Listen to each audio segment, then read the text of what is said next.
Welcome to shadow TV.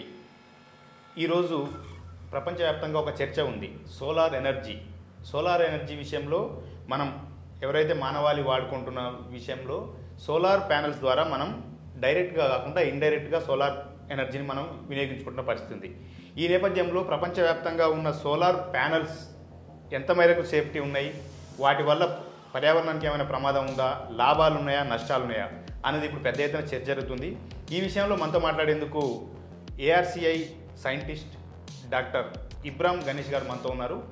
వారు చాలా సరికొత్త విషయాలు మనతో డిస్కస్ చేసేందుకు మనతో వచ్చారు, షాడో టీవీకి పంచుకునేందుకు వచ్చారు. సోలార్ ప్యానెల్స్ అనేది చాలా ప్రమాదకరంగా ఉన్నాయి అనే విషయంలో వారు మాట్లాడుతున్న పరిస్థితి. వారితో మాట్లాడదాం, మరిన్ని విషయాలు తెలుసుకుందాం.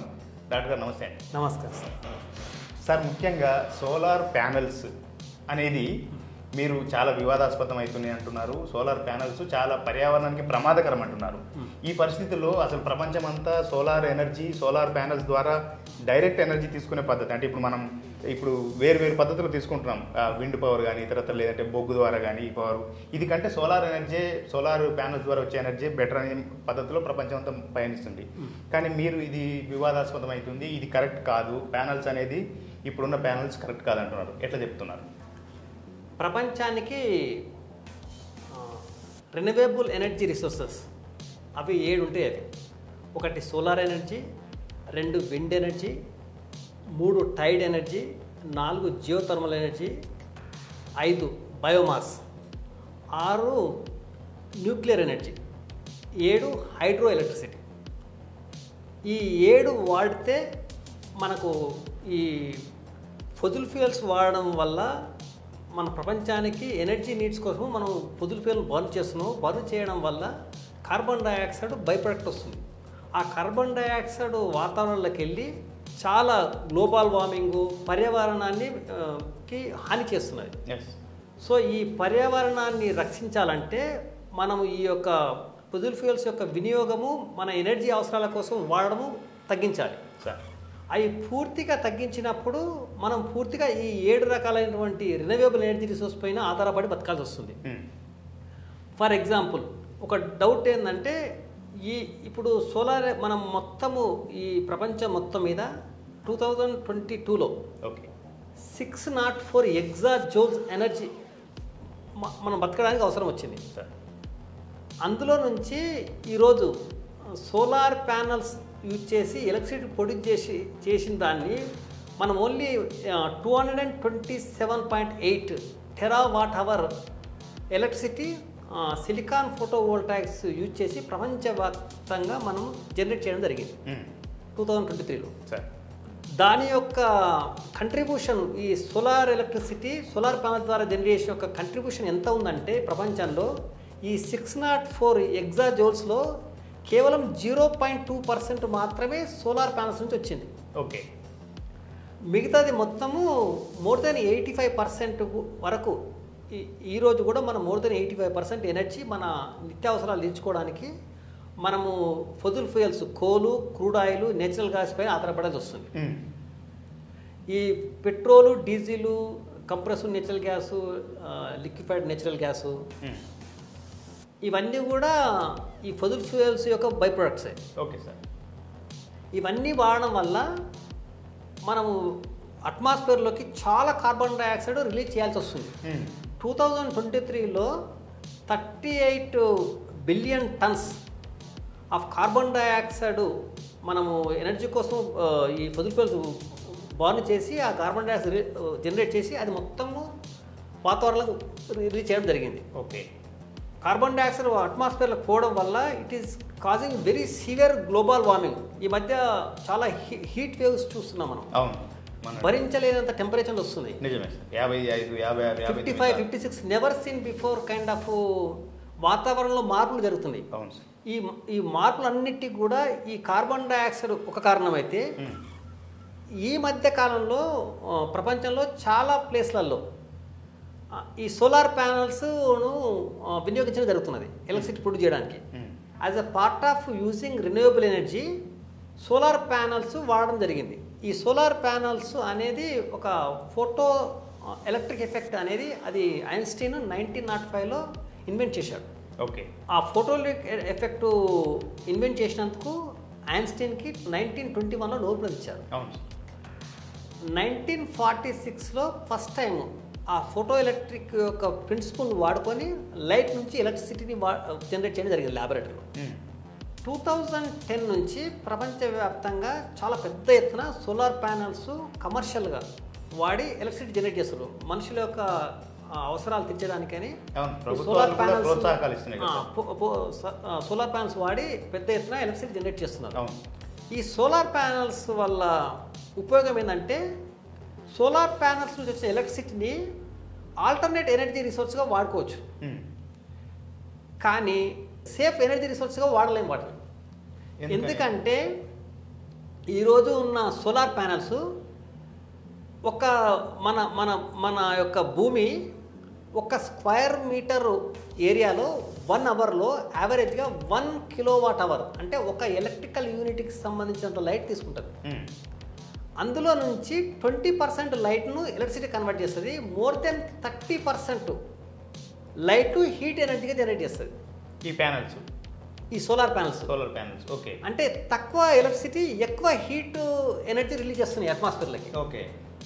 ఒక 2 meters by 1 meter ఏరియా ఉన్న సోలార్ ప్యానల్ ఒక ఫర్ ఎగ్జాంపుల్ ఒక 10 liters వాల్యూమ్ ఆక్యుపై చేస్తే అట్మాస్ఫియర్లో మనం ప్లే చేసినప్పుడు ఆ 10 liter వాల్యూమ్లో ఉన్న కార్బన్ డైఆక్సైడ్ ఎంతైతే గ్లోబల్ వార్మింగ్ చేస్తుందో దానికంటే 1,000,000 times అంటే 10 లక్షల కంటే ఎక్కువ గ్లోబల్ వార్మింగ్ ఈ సోలార్ ప్యానల్స్ చేస్తాయి.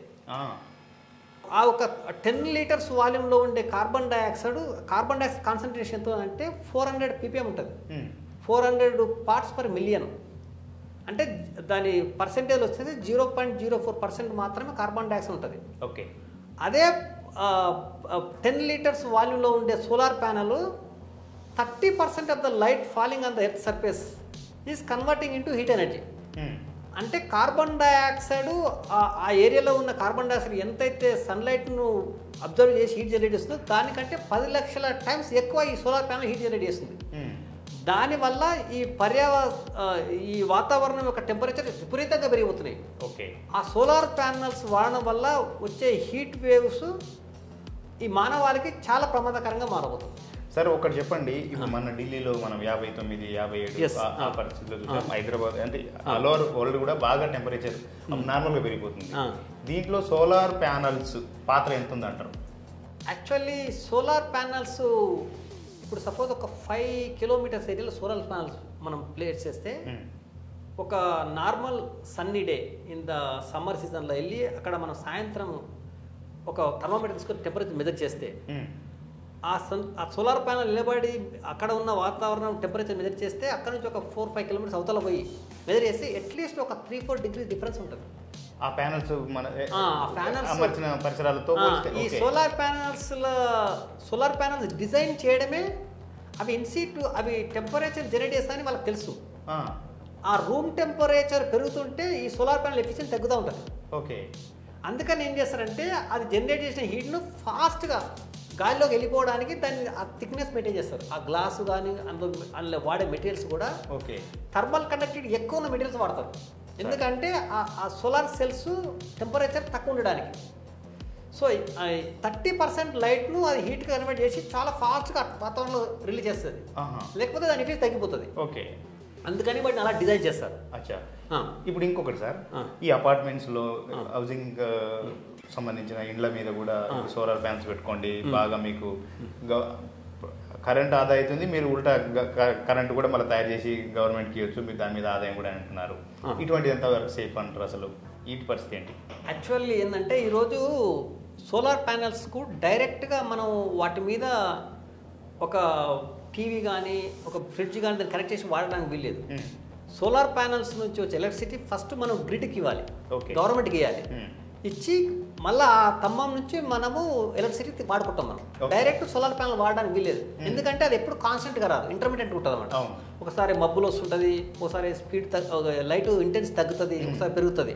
సోలార్ ఎనర్జీ కాదు, ఏ రిన్యూవబుల్ ఎనర్జీ పైన మనం డైరెక్ట్గా అప్లికేషన్ అప్లై చేసి తీసుకోవడానికి వీలు ఉండదు. ఓకే. అది కంపల్సరీ స్టోర్ చేసినాకనే దాన్ని వాడుకోవాలి. ఓకే. ఇప్పుడు మన నేచరు సోలార్ ఎనర్జీ స్టోర్ చేసి మనుషులకు ఇస్తుంది మనం బతకడానికి. అదేంటి ఇప్పుడు వడ్ల రూపంలో, జొన్నల రూపంలో, గోధుమల రూపంలో సోలార్ ఎనర్జీ నిక్షిప్తం చేస్తే అది కార్బన్ డైఆక్సైడ్, వాటర్ అనే రా మెటీరియల్స్ వాడుకొని సోలార్ ఎనర్జీని ఈ ఫుడ్ మెటీరియల్ రూపంలో స్టోర్ చేస్తే అవి మనం వాడుకొని ఎప్పటికప్పుడు వాడుకుంటున్నాం మనం. అలాగే ఆ సోలార్ ఎనర్జీని కూడా ఒక బ్యాటరీలో కానీ ఏదన్నా కెమికల్ రూపంలో కానీ స్టోర్ చేయకపోతే మనం వాటి మీద పూర్తిగా డిపెండ్ అయ్యి బతకలేము మనం. ఇప్పుడు ఒకటే సార్, ఇప్పుడు అపార్ట్మెంట్ల మీద, ఇండిపెండెంట్ హౌసెస్ మీద, విల్లాస్ మీద సోలార్ ప్యానల్స్ పెట్టుకోండి అని ప్రభుత్వం బాగా ఎంకరేజ్ చేస్తుంది, దానికి సబ్సిడీలు కూడా ఇస్తుంది. ఇది సేఫేనా కాదా? ఇవి హీట్ జనరేషన్ వల్ల ఇంకా ఏదైనా ఇతరత్ర సమస్యలు ఎదుర్కొనే అవకాశం ఉంటుందా? సోలార్ ప్యానల్స్ ఇప్పుడు ఇంటి మీద పెట్టడం ద్వారా ఒక లాభం ఏంటంటే ఎంతైతే మనం ఎలక్ట్రిసిటీ జనరేట్ చేస్తున్నామో అంత ఎలక్ట్రిసిటీ సోలార్ ప్యానల్తో వాడుకోవచ్చు.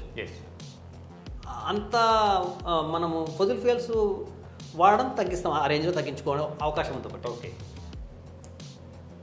రెండోది ఏంటంటే సోలార్ ప్యానల్ పెట్టడానికి గవర్నమెంట్ ఎందుకు ఎంకరేజ్ చేస్తుందంటే ఈ మన ఫాసిల్ ఫ్యూయల్స్ బంద్ చేయడం వల్ల కార్బన్ డైఆక్సైడ్ రిలీజ్ అయ్యి అది వాతావరణంలోకి వచ్చి పర్యావరణాన్ని పాడు చేస్తుంది కాబట్టి దాని ప్లేస్లో ఇవి వాడాలని ఎంకరేజ్ చేస్తుంది.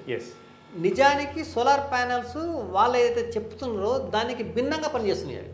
ఓకే. పర్యావరణం కంటే ఎక్కువ హాని చేస్తున్నాయి అవి. ఓకే. అంత అంటే పార్ట్ ఆఫ్ ఇప్పుడు మనం ఏదైతే ఇతరత్ర ఎనర్జీ ఉంది కదా, ఇప్పుడు కోల్ కానీ లేదంటే హైడల్ కానీ విండ్ కానీ, దీనికంటే ఎక్కువ ప్రమాదకరంగా ఉన్నాయి. ఎస్. ఇప్పుడు కార్బన్ డైఆక్సైడ్ ఎంతైతే మన సన్లైట్ నుంచి ఎంతైతే రేడియేషన్ పట్టుకొని దాన్ని హీట్గా కన్వర్ట్ చేస్తుందో, అంటే మన లైట్ ఎనర్జీని హీట్ ఎనర్జీ కన్వర్ట్ చేస్తుంది. ఓకే. ఈ సోలార్ ప్యానల్ ఆక్యుపై చేసే వాల్యూమ్లో ఉన్నటువంటి కార్బన్ డైఆక్సైడ్, వాతావరణంలో ఉన్న కార్బన్ డైఆక్సైడ్ ఎంత లైట్ను అబ్జర్వ్ చేసుకొని హీట్గా జనరేట్ చేస్తుందో దానికంటే ఈ సోలార్ ప్యానల్స్ ఒక 10 లక్షల టైమ్స్ ఎక్కువ లైట్ను అబ్జర్వ్ చేసుకొని హీట్గా కన్వర్ట్ చేసి అది వాతావరణంలో వదులుతుంది. ఓకే. సో సోలార్ ప్యానల్స్ కంటే ఇప్పుడున్న సోలార్ ప్యానల్స్ వల్ల వచ్చే లాభం కంటే నష్టం చాలా రెట్లు ఎక్కువ ఉంది. ఓకే. అందుకనే ఈ యొక్క సోలార్ ప్యానల్స్ ఇప్పుడు ఉన్న సిలికాన్ ఫోటోవోల్టాయిక్స్ ప్యానల్స్ ప్లేస్లో వేరే సోలార్ ప్యానల్స్ వాడాల్సి వస్తుంది. ఇప్పుడు మీరు వేరే సోలార్ ప్యానల్స్ అంటే కంప్లీట్ ఆల్టర్నేటివ్ అది అవి అందుబాటులో ఉన్నాయి ప్రపంచంలో. దానికి ఒక టెక్నాలజీ డెవలప్ చేసినాం మా ఏఆర్సీలో, మేము డెవలప్ చేసాము. Okay, great. అది ఇంకా పూర్తిగా ఇంకా రాలేదు, మార్కెట్లోకి వచ్చేలా తయారు చేయలేదు. అంటే అది పని చేయగలదు అని అంతవరకు మేము దాన్ని ఎక్స్పెరిమెంట్ చేశాము. ఓకే. పబ్లిక్ యూటిలిటీ కోసం తీసుకురావడానికి ఇంకా కొన్ని ఎక్స్పెరిమెంట్ చేయాలి. అది 100% వస్తుంది. అది only it's a matter of time and experiments. Maybe 6 నెలలు పట్టవచ్చు, ఇంకా 1 ఇయర్ పట్టవచ్చు. అంటే ఏంటి సార్ ఇప్పుడు దానికి దీనికి అంటే మీరు ఏదైతే డిజైన్ చేసింది అయితే ఉందో పాత సాంప్రదాయంగా ఉన్న సోలార్ ప్యానల్స్ కి మీరు ఇచ్చే ప్యానల్స్ కి ఏంటి? ఇప్పుడు సాంప్రదాయంగా ఉన్న సోలార్ ప్యానల్స్ 20% ఎలక్ట్రిసిటీ జనరేట్ చేస్తున్నాయి అబ్జర్వేషన్ లైట్ నుంచి. ఓకే. 30% హీట్ జనరేట్ చేస్తున్నాయి. ఓకే. అది యాక్చువల్ ఏంటంటే ఇప్పుడు ఒక స్క్వేర్ మీటర్ ఏరియాలో 1 అవర్కి 1 కిలోవాట్ అవర్, అంటే ఒక 1 ఎలక్ట్రికల్ యూనిట్కి సంబంధించిన లైట్ భూమి మీద పడుతుంది. అందులో నుంచి ఓన్లీ 70% లైట్ మాత్రమే ఇప్పుడున్న సోలార్ ప్యానల్స్ కన్సిడర్ చేసి దాని ఎలక్ట్రిసిటీ ప్రయత్నం చేస్తాయి. 30% లైట్ అవి తీసుకోవాలి. ఓకే. ఎందుకంటే వాటి లిమిటేషన్ అది. అబ్జర్వ్ చేసుకున్న లైట్ను దానికి 100% మనం ఎక్స్ట్రాపులేట్ చేస్తే అందులో నుంచి 70% లైట్ అబ్జర్వ్ చేసిన లైట్ హీట్ కన్వర్ట్ అవుతుంది. అవి కన్వర్ట్ చేస్తాయి. కన్వర్ట్ చేసి ఆ మొత్తం 70% లైట్ నుంచి హీట్ కన్వర్ట్ చేసినంత వాతావరణంలో వదిలేస్తాయి. ఓకే. లెస్ దెన్ 20% మాత్రమే అబ్జర్వేషన్ లైట్ను ఎలక్ట్రిసిటీ కన్వర్ట్ చేసి మనకు ఇస్తుంది. రెండోది ఏంటంటే మేము డెవలప్ చేసిన సోలార్ ప్యానల్స్ వల్ల ఏంటంటే ఇన్స్టెడ్ ఆఫ్ 70% లైట్ మా సోలార్ ప్యానల్స్ మొత్తం 100% లైట్ని అబ్జర్వ్ చేసుకుంటాయి. ఓకే. ఎందుకు అబ్జర్వ్ చేసుకుంటాయి అంటే ఇప్పుడున్న సోలార్ ప్యానల్స్ ఓన్లీ సిలికాన్ మాత్రమే వాడతాం. మా సోలార్ ప్యానల్లో ఒక సిలికాన్ సెమీకండక్టర్తో పాటు ఒక లిక్విడ్ వాడతాం. మా దాంట్లో వాడే సిలికాన్కి ఇప్పుడున్న సోలార్ ప్యానల్లో వాడే సిలికాన్కి 2 సెమీకండక్టర్లే. కానీ ఇవేమో ఫోటోవోల్టాయిక్, ఇవి పిఎన్ జంక్షన్స్. అంటే ఒట్టి ప్యూర్ సిలికాన్ మాత్రమే వాడతాం మనం. ఓకే. ఆ సిలికాను ఆ లిక్విడ్ వాడడం వల్ల మొత్తం 100% లైట్ని అబ్జర్వ్ చేసుకుంటాయి. మొట్టమొదటిసారిగా చెట్లు ఏదైతే ఒక టెక్నాలజీ వాడుతున్నాయో చెట్లు సూర్యరశ్మి తీసుకునే పద్ధతి ఏదైతే ఉందో, చెట్లు సూర్యరశ్మి తీసుకొని ఫుడ్ రూపంలో భద్రపరుస్తుంది. ఆ భద్రపరచడానికి మన సన్లైట్లో ఉన్నటువంటి ఇన్ఫ్రారెడ్ రేడియేషన్ని, చెట్లు ఇన్ఫ్రారెడ్ రేడియేషన్ వాడుకొని స్టోర్ చేయవి. ఓన్లీ విజిబుల్ లైట్లో ఉన్న ఎనర్జీని మాత్రమే స్టోర్ చేస్తుంది. ఎంత 0.2% తోటి స్టోర్ చేస్తుంది. ఓకే. ఈ ఏదైతే 1 స్క్వేర్ మీటర్ ఏరియాలో 1 అవర్లో 1 కిలోవాట్ అవర్ లైట్ పడుతుంది కదా, అందులో నుంచి కేవలం 0.2% మాత్రమే ఫుడ్ రూపంలో స్టోర్ చేస్తాయి. ఓకే. 99.98% అది దానికి అది తీసుకోదు. అది కాకపోతే ఆ సూర్యరశ్మిలో ఉన్నటువంటి ఇన్ఫ్రారెడ్ రేడియేషన్ ఈ 0.2% విజిబుల్ లైట్ని స్టోర్ చేసేయడానికి మేలు చేస్తుంది. అది ఏమిటంటే ఇప్పుడు వాటర్కి కార్బన్ డైఆక్సైడ్కి సూర్యరశ్మిలో ఉండే ఇన్ఫ్రారెడ్ రేడియేషన్ అబ్జర్వ్ చేసుకునే గుణం ఉంటుంది. వాటికి పర్మనెంట్ డైపోల్ మూమెంట్ ఉంటుంది అన్నమాట. ఓకే. ఉండడం వల్ల ఈ సూర్యరశ్మిలో ఉన్నటువంటి ఇన్ఫ్రారెడ్ రేడియేషన్ అవి అబ్జర్వ్ చేసుకుంటాయి. అబ్జర్వ్ చేసుకొని వేడెక్కుతాయి. ఓకే. అట్లాగే అదే ఆ ప్రాసెస్లోనే ఈ వాతావరణంలో ఉన్న కార్బన్ డైఆక్సైడ్ గ్లోబల్ వార్మింగ్ చేస్తుంది. అట్లాగే ఈ వాటర్ కూడా గ్లోబల్ వార్మింగ్ చేస్తుంది. ఈ చెట్టు ఆకులలో ఉండే వాటరు ఈ సూర్యరశ్మిలో ఉన్నటువంటి ఇన్ఫ్రారెడ్ రేడియేషన్ అబ్జర్వ్ చేసుకొని వేడెక్కుతుంది. అది వేడెక్కి ఆకులో ఉన్న ఫైన్ పోర్స్లో నుంచి ఎవాపరేట్ బయటకు వచ్చేస్తుంది. ఓకే. ఎప్పుడైతే ఆ వాటర్ పేపర్ బయటకు వస్తుందో ఆ హోల్స్ ఓపెన్ అప్ అవుతాయి. ఓపెన్ అప్ అయినప్పుడు అందులో వాటరు ఎయిర్లో నుంచి తీసుకున్న వాటరు సూర్యరశ్మి ద్వారా ఆ పత్రహరితం దాన్ని బ్రేక్ చేస్తుంది. ఓకే. బ్రేక్ చేసి ఆక్సిజన్ గ్యాస్ తయారు చేస్తుంది. Molecular oxygen, protons, electrons. ఆ మాలిక్యులర్ ఆక్సిజన్ బయటకు వచ్చేస్తుంది మనం పిచ్చుకో బతకడానికి. ఓకే. ఏవైతే ప్రోటాన్స్, ఎలక్ట్రాన్లు అవి అక్కడ ఉండిపోయినాయో అదే రంధ్రంలో నుంచి అవి కార్బన్ డైఆక్సైడ్ పీల్చుకుంటాయి. పీల్చుకొని ఈ ప్రోటాన్స్, ఎలక్ట్రాన్ కలిపి అది ఫుడ్ మెటీరియల్ కార్బోహైడ్రేట్ తయారు చేస్తుంది. అది మనం వాడుకో మనుషులు పడుతున్నాం. సేమ్ ఏదైతే ఆ లిక్విడ్ ఇన్ఫ్రారెడ్ రేడియేషన్ వాడుకుంటుందో అట్లాగే మేము మా సోలార్ ప్యానల్లో వాడే లిక్విడ్ ఇన్ఫ్రారెడ్ రేడియేషన్ వాడుకుంటుంది. ఏదైతే 30% లైట్ను ఈ కన్వెన్షనల్ సోలార్ ప్యానల్స్ వాడుకోవట్లేవో ఆ 30% కూడా మేము వాడుకుంటాం. ఓకే. వాడుకున్న తర్వాత మొత్తం ఎలక్ట్రిసిటీ కాకుండా మొత్తం హీట్ జనరేట్ చేస్తాం. మా సోలార్ ప్యానల్ కంప్లీట్ అబ్జర్వ్ చేసుకున్న లైట్ హీట్గా మారుస్తుంది. హీట్గా మార్చిన తర్వాత ఆ హీట్ని ఒక వర్కింగ్ ఫ్లూయిడ్ లాగా తీసుకొని దాన్ని ఒక హీట్ ఇంజిన్ ద్వారా మెకానికల్ ఎనర్జీగా కన్వర్ట్ చేస్తాం. ఆ మెకానికల్ ఎనర్జీని ఒక ఎలక్ట్రిక్ జనరేటర్ సహాయం ద్వారా ఎలక్ట్రిసిటీగా మారుస్తాం. ఓకే. ఈ క్రమంలో ఏదైతే 30% హీట్గా లైట్ని హీట్గా కన్వర్ట్ చేసి ఈ కన్వెన్షనల్ సోలార్ ప్యానల్స్ గాలిలోకి వదిలేస్తున్నాయో వాతావరణంలోకి, మా సోలార్ ప్యానల్ ఈ హీట్ను గాలిలోకి వదలట్లేదు. మొత్తము హీట్ను 100% హీట్ను ఎలక్ట్రిసిటీ కన్వర్ట్ చేయడానికి వాడుకుంటాం. ఓకే. ఆ క్రమంలో ఒక 20-30% హీట్ బయటకు వస్తుంది.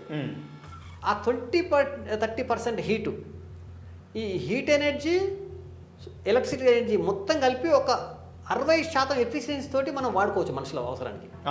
40% వదిలేసినా కూడా ఇవి ఓన్లీ 20% ఎలక్ట్రిసిటీ చేసి 80% అది వదిలేస్తున్నాయి, వృధా చేస్తుంది. మన దాంట్లో 20% బదులుగా 60% మనం వాడుకోవడానికి. ఓకే. ఓ 30% వరకు ఎలక్ట్రిసిటీ రూపంలో, మిగతా 30% హీట్ ఎనర్జీ లాగా వాడుకోవడానికి ఉపయోగపడుతుంది. ఓకే. ఇప్పుడు కొన్ని కోల్డ్ కంట్రీస్ ఉంటాయి, వాళ్ళు 24 అవర్స్ వాళ్ళు రూమ్ హీటర్స్ వాడతారు వేడిగా బతక. లేకపోతే ఈవెన్ పైప్ లైన్లో కూడా కంటిన్యూస్గా హీట్ వాటర్ మెయింటైన్ చేయాలి వాళ్ళు. లేకపోతే ఆ పైపులలో ఆ వాటర్ గడ్డ కట్టిపోయి ఐస్గా మారిపోతుంది. ఆ కోల్డ్ ఆ టెంపరేచర్ మారిపోయినప్పుడు అది వాల్యూమ్ ఎక్స్పాండ్ అయ్యి ఆ పైపులు పలగొట్టు వస్తుంది. అలా బ్రేక్ కాకుండా ఉండడానికి ఆ వాటర్ కూడా హాట్ వాటర్ యూజ్ చేస్తారు. అలాంటప్పుడు మా సోలార్ ప్యానల్ వాడినప్పుడు ఆ హీట్ ఏది ఉందో, ఇప్పుడు ఆ హీటు ప్లస్ 40% ఎనర్జీ హీట్గా వాతావరణం వదిలేదాం, అది కూడా మనం ఆ హాట్ వాటర్ చేయడానికి మొత్తం 100% హీట్ను వాడుకోవడానికి ఉపయోగపడుతుంది. ఓకే. సో ఆ విధంగా ఎన్నో రెట్లుగా, ఎన్నో విధాలుగా పర్యావరణానికి ఎలాంటి హాని చేయకుండా మా యొక్క సోలార్ ప్యానల్స్ ఈ సమాజానికి ఉపయోగపడతాయి. వీటిని మేము ఏమని పేరు పెట్టామంటే వీటిని SLAP సోలార్ ప్యానల్స్ అంటాం. SLAP అంటే semiconductor and liquid assisted photothermal effect. అవి సోలార్ ప్యానల్స్. అవి అంటే ఒక లిక్విడ్ ఒక సెమీకండక్టర్ను వాడి సన్లైట్ను అబ్జర్వ్ చేసుకొని దాన్ని హీట్ కన్వర్ట్ చేసి హీట్ నుంచి ఎలక్ట్రిసిటీ ప్రొడ్యూస్ చేసి అది మనుషులకు వాడడానికి ఉపయోగపడుతుంది. ఓకే. ఇంకోటి ఏంటంటే ఇప్పుడు సోలార్ ప్యానల్స్, ప్రస్తుతం సోలార్ ప్యానల్స్ మనం ఇళ్ళలో వాడాలంటే మనం బ్యాటరీస్ యూజ్ చేయాలి. ఆ బ్యాటరీస్లో ఒక సిటీ రన్ కావాలంటే సపోజ్ 500 మెగావాట్ ఎలక్ట్రిసిటీ కావాలి మనకు. 500 మెగావాట్ ఎలక్ట్రిసిటీని మనం బ్యాటరీలలో స్టోర్ చేయడం వీలు కాదు. అది ప్రాక్టికలీ నాట్ పాసిబుల్. ఓకే. అంత లీథియం కూడా మన దగ్గర దాని యొక్క ఓర్స్ రిసోర్స్ అంత లేదు. ఈ లీథియం అయన్ బ్యాటరీస్ మనకు కంపల్సరీ అవసరం ఉన్నాయి. అవి వేటికి అవసరం అంటే పోర్టబుల్ డివైసెస్ వరకు, ఓన్లీ మొబైల్ ఫోన్లు ల్యాప్టాప్లు వాడుకోవడానికి మాత్రమే పనికొస్తాయి. వాటిని వాడుకుంటూ ఒక సిటీ మొత్తానికి నేను సోలార్ ప్యానల్స్ యూజ్ చేసి జనరేట్ చేసి బ్యాకప్ ఏం లేకుండా, అంటే ఫజిల్ ఫ్యూయల్ నుంచి థర్మల్ పవర్ ప్లాంట్ దగ్గర కోల్ బర్న్ చేసి ఎలక్ట్రిసిటీ ప్రొడ్యూస్ చేసి అది అవసరం లేకుండా ఒక సిటీ రన్ చేయాలంటే వీలు కాదు. ఓకే. అది రన్ చేయాలంటే కంపల్సరీ ఏ ఎలక్ట్రిసిటీ మనం సోలార్ ప్యానల్స్ ప్రొడ్యూస్ చేస్తున్నామో దాన్ని నేచర్ ఏ విధంగా స్టోర్ చేస్తుందో, నేచర్ కార్బన్ డైఆక్సైడ్, వాటర్ అనే బ్యాటరీస్ వాడి సోలార్ స్టోర్ చేస్తుంది. ఓకే. స్టోర్ చేసి మనుషులకు జీవరాశులకు ఇస్తుంది. అట్లాగే మనం కూడా నేచర్ ఏం చెప్తుందంటే కార్బన్ డైఆక్సైడ్ అండ్ వాటర్ అనే ఎనర్జీ స్టోరింగ్ మెటీరియల్ వాడి any amount of energy can be stored. Okay. While beneficially contributing to the environment. పర్యావరణానికి మేలు చేసుకుంటూ ఆ రా మెటీరియల్ వాడుకొని మనం ఎనర్జీ స్టోర్ చేయొచ్చు అని నేచర్ చెప్తుంది. ఓకే. బ్యాటరీల ప్లేస్లో కార్బన్ డైఆక్సైడ్, వాటర్ వాడి కెమికల్ ఫ్యూయల్స్ లోపల కెమికల్ ఎనర్జీ రూపంలో స్టోర్ చేయాలి.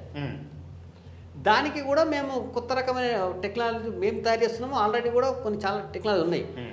అది ఇంకా ఇప్పుడు గ్రీన్ ఎనర్జీ అంటారు. గ్రీన్ ఎనర్జీ అనే మాట అయిన ఉంటారు మీరు. ఆ గ్రీన్ ఎనర్జీ అంటే కూడా ఈ ఏదైనా రెన్యూవబుల్ ఎనర్జీ నుంచి ఎలక్ట్రిసిటీ ప్రొడ్యూస్ చేసి ఆ ఎలక్ట్రిసిటీని వాటర్లోకి పంపించి వాటర్ను హైడ్రోజన్, ఆక్సిజన్ గ్యాస్లో విడగొట్టి దాన్ని వాడుకోవడం. ఓకే. వాటర్లో ఎనర్జీ ఏముండదు.